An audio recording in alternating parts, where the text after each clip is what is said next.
It was a Friday morning like any other, the kind where students dragged their feet through the halls half awake chasing caffeine or last-minute homework. But in the East Wing, where there were no scheduled classes and the halls usually sat in silence, a student was walking with purpose. His steps were fast but hesitant, echoing faintly against the tile floor. The school's security camera picked up the movement. Moments later, the front office placed an urgent call. And just minutes after that, Coach Terrence Blake, who was supposed to be on his prep period, found himself walking straight into a corridor that would change everything. No alarms, no screams, just the quiet hum of fluorescent lights and the weight of something that hadn't happened yet. Eastfield High was an aging building in a quiet corner of Charlotte, North Carolina. Its bricks had faded from red to rust orange under decades of southern sun. The linoleum floors had seen too many footsteps, too many storms tracked, and too many nights when janitors worked overtime just to make things look clean again.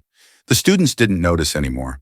The staff had grown used to the smell of history and Lysol. Mr. Terrence Blake knew every creak in those floors, every window that never quite shut all the way. He'd walked these halls long enough to sense when something felt off, and the moment he stepped into the East Wing, he felt it.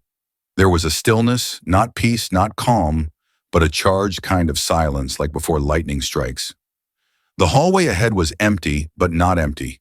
The lights buzzed faintly overhead, and there at the far end, standing with his back turned, was Eli Turner. Terrence didn't call out, didn't demand anything. He simply stopped where he was, about halfway down the hall, planted his feet firmly, and watched. Eli's shoulders were hunched, his arms slightly stiff at his sides.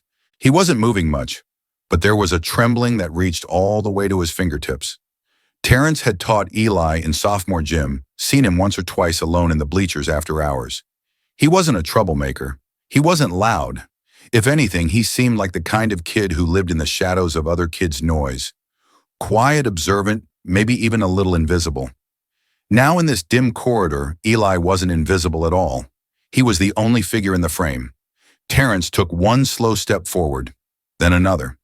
Not trying to sneak up, not trying to dominate the space, just letting Eli feel his presence, not his pressure. The hallway suddenly felt too long, the walls pulling away like in some fever dream. Eli didn't move, but something about his posture began to shift. His breathing, shallow and rapid, was now audible. Terrence stopped again, 6 or 7 paces away. He still said nothing. He didn't have a plan, no training manual to fall back on. Just instinct and the same steady patience he used to coach a nervous freshman through his first football tryout. And then Eli turned. It wasn't a dramatic spin, just a slow, reluctant pivot, as if turning toward the last person he ever wanted to face. His face was pale, eyes sunken, mouth slightly open as if he wanted to speak but didn't know where to begin. Their eyes met. There are moments in life that stretch longer than the seconds they inhabit. This was one of them. Terrence felt it. A weight suspended in midair. Like gravity had paused. He didn't know what was about to fall, but he knew he had only seconds to decide whether to brace for impact or open up. A sound broke the tension, the school bell, faint and distant ringing in the start of third period. It should have snapped reality back into place. But in that hallway, time didn't resume. It only thickened. Students shuffled into classrooms elsewhere. Lockers clicked open. Life continued. But here, right here, 2 people stood frozen in a moment that wouldn't exist in any yearbook. Eli's lips moved. Maybe he said something. Maybe not. Terrence couldn't tell. He only knew one thing. Eli looked scared, not the kind of fear that lashes out, but the kind that gives up. Before another adult could arrive, before the hallway filled with more noise and more rules, Terrence made a choice. He didn't reach for a phone. He didn't yell for help. He simply opened his arms. A silent invitation. A gesture both absurd and sacred. Because sometimes when words can't reach, the only thing left is a human being choosing to hold space for another. And in that moment, that's exactly what Mr. Terrence Blake did. Of all the things Terrence Blake had learned as a coach, perhaps the most valuable wasn't about conditioning or plays. It was about pauses. The space between a whistle and a sprint. The breath before a snap. The silence before a choice. And in that hallway, arms still outstretched, heart thudding in his chest, Terrence lived inside that pause longer than he ever had before. It would have been easy to think the moment ended there, to believe the world restarted when Eli didn't move, when no trigger was pulled. But the truth is that moment was just the edge of a story that began long before either of them stepped into that hallway. 3 years earlier, Terrence had a job offer he could have bragged about, assistant defensive coach at a mid-tier college program.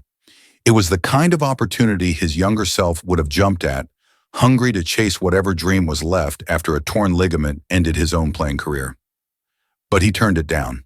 Instead, he packed up, moved back to Charlotte, and walked into Eastfield High with nothing more than a resume and a quiet conviction he wanted to be the teacher he never had. He didn't talk much in faculty meetings. He hated PowerPoint slides. And while other teachers handed out detention slips like candy, Terrence handed out basketballs and honest conversations. His classroom was the gym, but his office was anywhere a kid needed someone to listen, especially kids who didn't quite fit the rhythm of the school day. Eli Turner had always been one of those kids. He wasn't failing. He wasn't disruptive, just adrift. A little too quiet, a little too distant. The kind of student who slid through attendance sheets like fog there, but never really seen. His father had left early. His mother remarried a man who treated him like a boarder in his own home. At school, Eli kept his head down. At home, he kept his mouth shut. Terrence remembered the first time Eli got kicked out of class, something about refusing to put away his phone. The vice principal wrote it up. The teacher rolled her eyes. But when Terrence saw Eli sitting alone outside, his face unreadable, he didn't ask questions. He just said, "Come on," and drove the boy home. No lecture, no threat. Just a quiet ride with the radio off and the windows cracked open to spring air. After that day, Eli still kept to himself, but Terrence started noticing things. The way the boy sat alone on the bleachers after practice, fingers tapping out rhythms on his thighs. The way his notebook had more song lyrics than math problems. Once Terrence passed by Eli scribbling something in the back of his algebra book. The kid tried to hide it, embarrassed. Terrence didn't scold him. He just said, "I see you," then kept walking. Those 3 words had lingered longer than either of them expected. Nobody at school knew that Eli's stepfather kept a locked cabinet in the garage, or that the combination was easy enough to guess if you paid attention. Nobody knew how long Eli had been thinking about disappearing, not to make a statement, not to hurt others, but just to stop hurting himself. Nobody, except maybe Terrence, because when he saw the boy standing in that hallway alone, trembling, something in him recognized that look. The look of someone who'd already said goodbye in his head. Terrence didn't shout, didn't plead. He didn't say, "Don't do it," because words like that bounce off pain that's lived too long in silence. He just stayed still. Let the boy see his eyes. Let the quiet stretch between them like a rope, hoping Eli might reach for it. And for reasons that would never be written in any report or spoken in any courtroom, Eli didn't move forward. Didn't raise the weapon. He just stood there suspended between choices, as if testing whether someone would catch him if he leaned the wrong way. Terrence didn't flinch. He opened his arms wider, not to restrain, not to trap, but to offer a place to land. There was still no gunshot, no screaming, no final word. Only breathing 2 sets in sync for the first time, and the hallway remained holding its breath, with them waiting to see if a miracle might finally step forward. Time in that hallway stopped obeying clocks. It no longer ticked in seconds or minutes, but in the space between breaths, the throb behind one's ribs, the tremble in fingers, too young to hold that much weight. Terrence Blake remained exactly where he stood, 10 paces from Eli Turner. Not one step closer, not one step away. Behind them, the school bell had long since echoed and faded. Somewhere else in the building, life went on, doors, opening chairs, scraping voices, mumbling through morning lessons. But here in the East Wing, the world narrowed to 2 souls and the silence between them. Eli hadn't said a word. His eyes hadn't left Terrence since that first glance. His shoulders, once held tight and square, had begun to slope downward as if the weight of something invisible was finally too much to carry. One of his hands remained hidden behind his back, clenched. The other hung limp fingers, twitching slightly. The fluorescent lights above flickered once, just enough for Terrence to see the glint of sweat on Eli's brow, damp strands of hair curling near his temple. He looked like someone who had run out of ideas, out of exits, out of air. Terrence resisted the urge to speak too soon.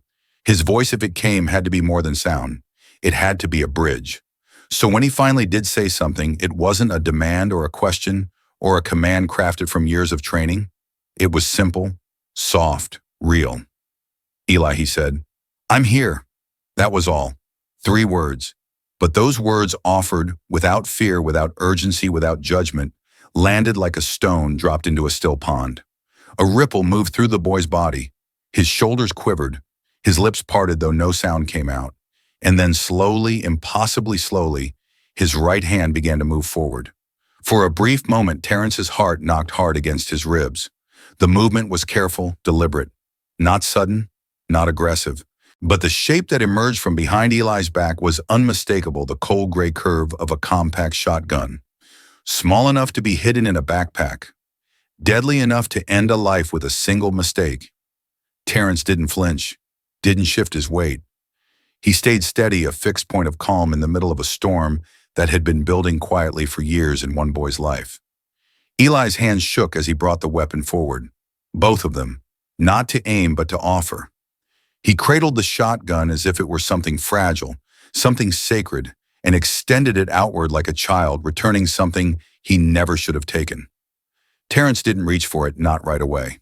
He waited. He looked Eli in the eye, reading every signal he could, searching for signs of panic or hesitation. But what he saw wasn't rage. It wasn't violence. It was grief. Heavy old grief. The kind that builds when no one notices you're sinking. Only when Eli's fingers loosened, only when the barrel tilted downward under its own weight, did Terrence step forward. Gently, slowly, he accepted the weapon from the boy's trembling grip. He crouched, placed it on the floor with care, then rose again, face level with Eli's. The hallway was still holding its breath. Terrence took another step forward, and another, and then without a word he wrapped both arms around Eli Turner. The boy didn't collapse. Not at first. He stood stiff as stone, as if unsure how to receive what had just happened. But within seconds something broke. A sound somewhere between a sob and a gasp escaped his throat. His legs buckled slightly and Terrence held him tighter, anchoring him with nothing more than presence and breath and warmth. They sank together to the floor, not like victims, not like a scene from a police report, but like two people finding solid ground for the first time in a long while. By the time the police arrived, called by the front office staff, after they'd reviewed the surveillance footage and realized what was unfolding, the moment had already passed. Officers rounded the corner and froze, not because of what they saw, but because of what they didn't. There was no blood, no chaos, no headlines in the making. Just a man sitting on the tile floor, arms wrapped around a 17-year-old boy, and a shotgun resting harmlessly several feet away. No one shouted. No weapons were drawn. Even the radios quieted. That image, captured by the silent eye of the hallway camera, would go on to be shared across news channels and timelines and dinner tables. But for those who were there, who witnessed it firsthand, the real story wasn't in the picture. It was in the quiet. It was in what didn't happen.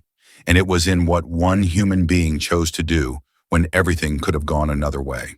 In another wing of Eastfield High, the silence was shattered by alarms. It started with a single sharp buzz. Then the PA system stuttered to life, broadcasting the lockdown protocol teachers knew, but had never truly rehearsed in their hearts. Doors slammed. Desks were dragged in front of handles. Lights switched off in rapid succession. Inside darkened classroom, students huddled under tables and behind filing cabinets, some crying quietly, others whispering into phones that wouldn't stop vibrating. Text messages flew through the digital ether. "There's a shooter. Someone saw a gun." I think it's real this time. Many teachers had trained for this moment on paper. Few had ever believed it would come. But for the first time in their careers, they felt the strange weight of something unspoken, of being responsible for 30 lives, with nothing but a locked door and a trembling voice to protect them. But what no one in those classrooms knew, not the students, not the staff, not even the responding officers racing toward the building with bulletproof vests half fastened, was that down a corridor rarely traveled, the story had already reached its most important sentence and landed quietly without a single shot fired. 3 minutes after the front office called 911, the police arrived. Sirens lit the street like a parade no one wanted. Ambulances rolled in. A helicopter hovered above. News vans, already tipped off by traffic scanners, lined up across the street like vultures waiting for smoke. But inside the building, Mr. Terrence Blake sat in the faculty break room, side by side with a pale, tear-streaked boy. His arm still rested on Eli's shoulder, firm but gentle, anchoring him as the world caught up to a moment it never expected to witness. The first responders expected chaos. They found stillness. Eli didn't resist. He didn't cry out. He simply kept asking again and again, with barely a voice. "Where's Mr. Blake?" He refused to speak with anyone until they brought Terrence back in. And when they finally did, escorted by an officer who looked just as shaken as everyone else, Eli looked up and whispered something that broke the room in half. "I didn't want to hurt anybody. I just didn't want to be here anymore." No one moved for several seconds. The officer stopped writing.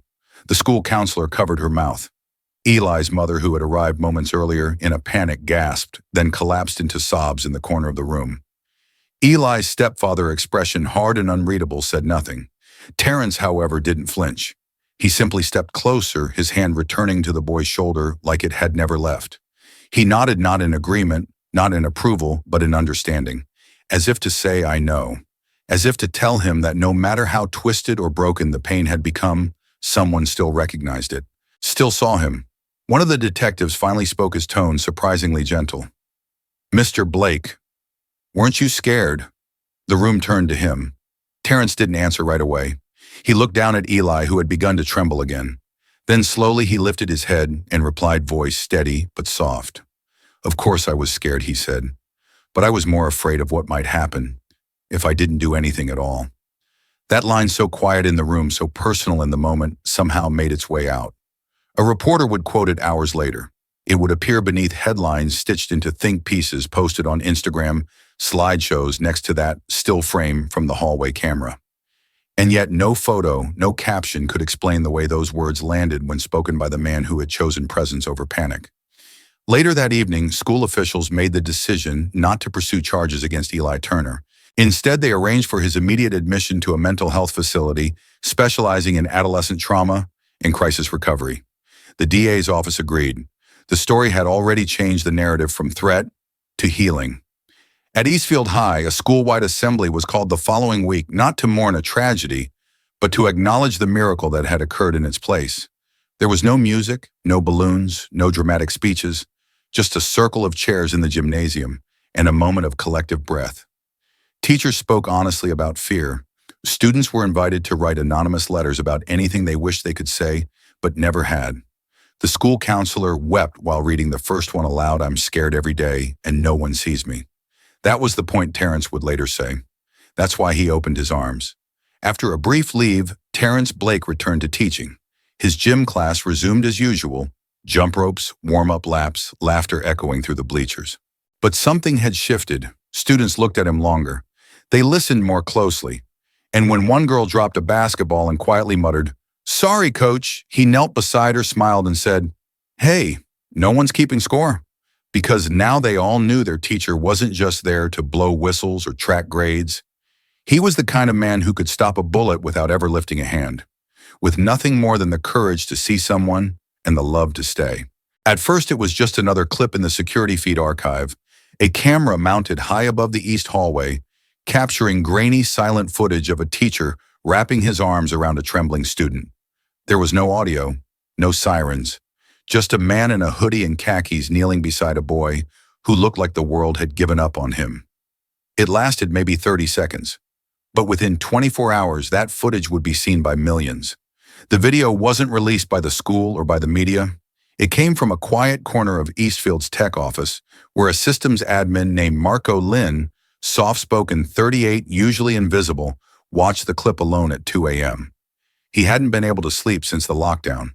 When he stumbled across the footage, he watched it once, then twice, then again. And when he uploaded it to his personal social account with a single caption, "I can't keep this to myself. A hug just saved lives today. Please watch," he had no idea the storm he was about to unleash. By morning, the video had spread like wildfire. Facebook pages of local moms shared it first, then community forums, then news anchors, bloggers, high school coaches, trauma counselors. The hashtag "he did not run" began to trend. Within hours, it was picked up by national outlets, stitched into television montages, paired with orchestral music and sobbing pundits asking, "Where do we find men like this?" Meanwhile, back at Eastfield, a hastily arranged parent meeting was held in the gymnasium. The principal stood behind a metal podium and read from a prepared statement. There were no injuries. The situation was de-escalated thanks to the calm and courageous actions of one of our staff members. Polite applause followed. But the truth was, most parents weren't convinced. Not until someone wheeled in a projector and played the video. What they saw wasn't a tactical maneuver. It wasn't self-defense. It was something so profoundly simple that it shattered them. A teacher, arms open. A student collapsing. No punches, no shots. Just surrender. Just grace. And then came the opinions. On social media, the comment sections exploded. Some called Mr. Blake a hero. Others questioned the risk. What if the kid had pulled the trigger, that teacher had no weapon, no vest? Was that bravery or madness? The debate raged like it always does in a country built on both trauma and hope. Terrence Blake didn't weigh in. He declined most interview requests. When CNN called, he answered politely, then said, "I teach first period. I don't think I have time for a satellite truck." Only once did he agree to appear on a local evening program hosted by a former student. Sitting under studio lights, he looked more uncomfortable than noble. When asked how he felt being called a hero, he shook his head slowly. "I didn't save anyone," he said. "I just stood still long enough for someone else to fall apart safely. And if I had to do it again, I'd open my arms sooner." The clip of that answer, too, went viral. Days later, an anonymous donor launched a GoFundMe titled The Hallway Project, aimed at providing schools with better mental health support and crisis training. It raised over $300,000 in the first week. Letters poured in, teachers thanking Terrence for reminding them why they started teaching in the first place. Parents sharing stories of their own children's silent struggles. Veterans, clergy, strangers who said, "I needed to see this to believe people like you still exist." And then in a quiet envelope marked with no return address came a letter, handwritten, from Eli Turner. "If you hadn't come that day, I don't know if I'd still be here. Thank you for not seeing me as a threat. Thank you for seeing me as someone worth catching." Terrence read the letter twice before folding it gently and sliding it into the bottom drawer of his desk. He didn't tell anyone. He didn't frame it. But the next morning during warm-ups, one of his students lagged behind on laps. Instead of yelling, he called out, "Run," like someone's waiting for you on the other side. The students laughed and picked up the pace, but only Terrence knew the truth. He wasn't talking about speed. He was talking about how sometimes all it takes to save a life is being the person who's willing to stand there arms wide when someone else has nowhere left to go. A black man with no weapon wrapped his arms around a white teenager with a loaded gun. Nobody died, nobody was harmed, but that image captured in a grainy security clip and echoed across every screen in America would rip through layers of silence and fear that had long defined a nation. The footage didn't just go viral, it went deeper. It became a symbol, a Rorschach test, a national mirror. People saw what they wanted to see. Some saw hope, others saw danger. Many didn't know what to feel, only that they felt something heavy. Cable news labeled it a miracle. The man who stopped a school shooting with a hug. Social media, never one to resist spectacle, flooded timelines with edits, montages, and slow-motion freeze frames. Terrence Blake, quiet coach from Charlotte, was now the man who didn't run. But with the praise came the backlash. "You don't hug a gunman," one conservative host scoffed. "You neutralize him." "Would we be calling him brave if he got himself killed?" a commentator asked on a late-night panel. "This isn't heroism, it's luck." Others whispered a different discomfort. If the roles were reversed, if a black teenager had walked in with a weapon, they didn't finish the sentence. They didn't have to. Terrence said nothing. He was not built for spotlight or slogans. What people saw as performance had for him been a single heartbeat, a moment of stillness, not strategy. But the questions kept coming, at gas stations, at school board meetings, in letters slipped under his door. "What were you thinking when you opened your arms?" someone finally asked bluntly during a town hall event organized by the district. Terrence looked up, weary but calm. His answer came slow measured. "I thought he said if I don't move toward him, he might pull the trigger. But if I do, maybe he'll believe I'm real." The room was quiet, not inspired silence, but unsettled necessary silence. A silence that made people examine not just what had happened, but what it revealed. Terrence's story didn't fit neatly into the America most people preferred to believe in. It wasn't triumphant. It wasn't comfortable. A black man choosing vulnerability in front of a white teen with a gun, it complicated every narrative. It demanded more than applause. It demanded reckoning. Then came the call from a film producer in Los Angeles. A documentary, they said. Award season potential, streaming rights, full budget. Terrence declined before they finished the pitch. He had no interest in becoming a character, but he offered them a deal. "I'll help," he said, "if every dollar it earns goes to help kids like Eli."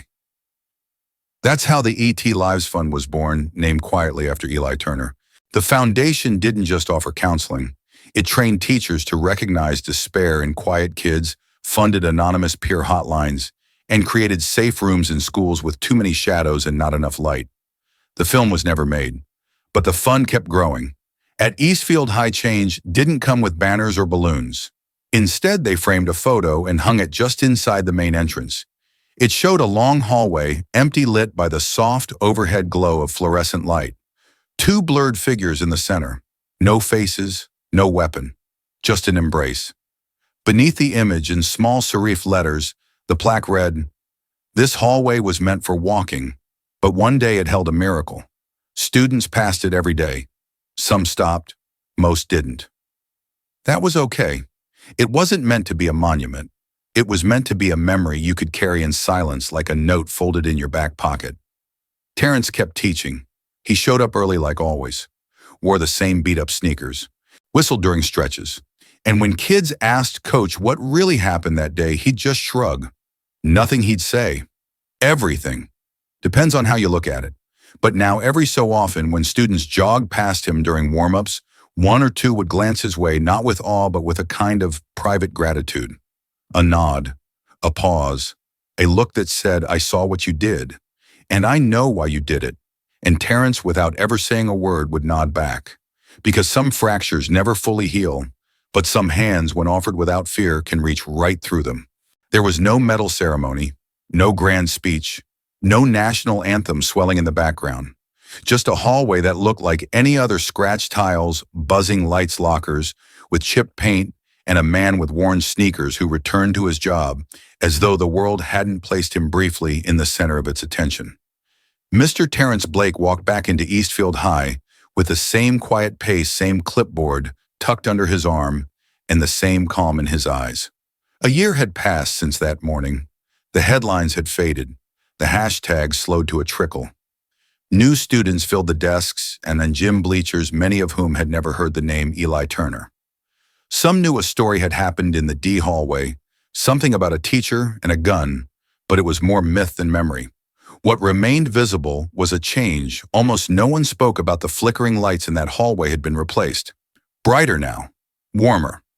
Just beneath one of them, beside room D117, was a small brass plaque. "This is where hope stood still." Terrence noticed it every time he passed by.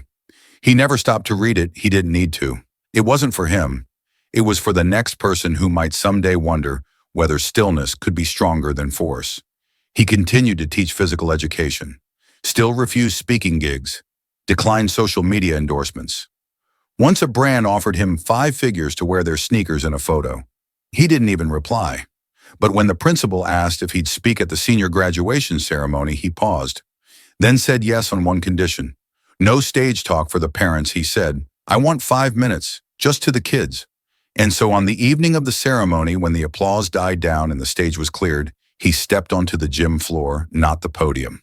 No microphone, no papers. He stood where the students sat, right in the middle of their circle of folding chairs. He looked at them for a long moment. The gym was quiet except for the creak of plastic and the occasional cough. They waited, expecting him to talk about the event, the story, the thing, but he didn't. Instead, he said this: "Some of you, maybe most of you, are going to face something one day that isn't in a book. It won't be covered in a class. No adult will give you the perfect words to use, and you won't feel ready. But I hope when that moment comes, you don't freeze. I hope you don't turn away. Because sometimes what's waiting for you on the other side of fear isn't disaster. Sometimes it's someone who's been waiting their whole life to be caught." He stopped there, didn't say more, didn't need to. No thunderous applause followed, just stillness. And in the stillness, a quiet understanding passed through the students like a ripple, some nodding, some blinking hard, some holding the lesson close in ways they didn't yet have language for. After the ceremony, while students posed with caps in the air and families clustered for group photos, one boy, skinny, quiet, and carrying a jacket too big for summer, walked up to Terrence. He didn't say a word. He simply wrapped his arms around him for 2 seconds, then turned and walked away before Terrence could speak. He stood there for a beat, watching the boy disappear into the crowd. Then slowly he turned and made his way back inside. A few months later, a letter arrived in his inbox, this time not handwritten, but a video attachment. The sender, Eli Turner. In the footage, Eli sat at a plain wooden desk in a modest sunlit room. His hair was shorter, his posture steadier. He smiled once before speaking. "I'm working on my GED now. It's slow, but I'm doing it. I don't know what I'll be yet. But I know this. You didn't just save my life that day. You gave me something I never thought I'd get a chance to choose again." Terrence didn't reply. But that night he opened the small notebook he always carried, the one with faded corners and coffee stains, and wrote one line at the top of a blank page. "Education isn't about producing excellence. It's about catching the ones who fall." He closed the notebook, and the next morning before the sun had fully risen, he laced up his sneakers, grabbed his whistle, and headed back to the gym where other kids would be running, stumbling, trying. Not perfect, not always seen, but still moving forward in search of someone at the far end of the hallway, arms open. If this story touched you, please share it. Subscribe for more stories that remind us kindness still matters. Thank you for watching.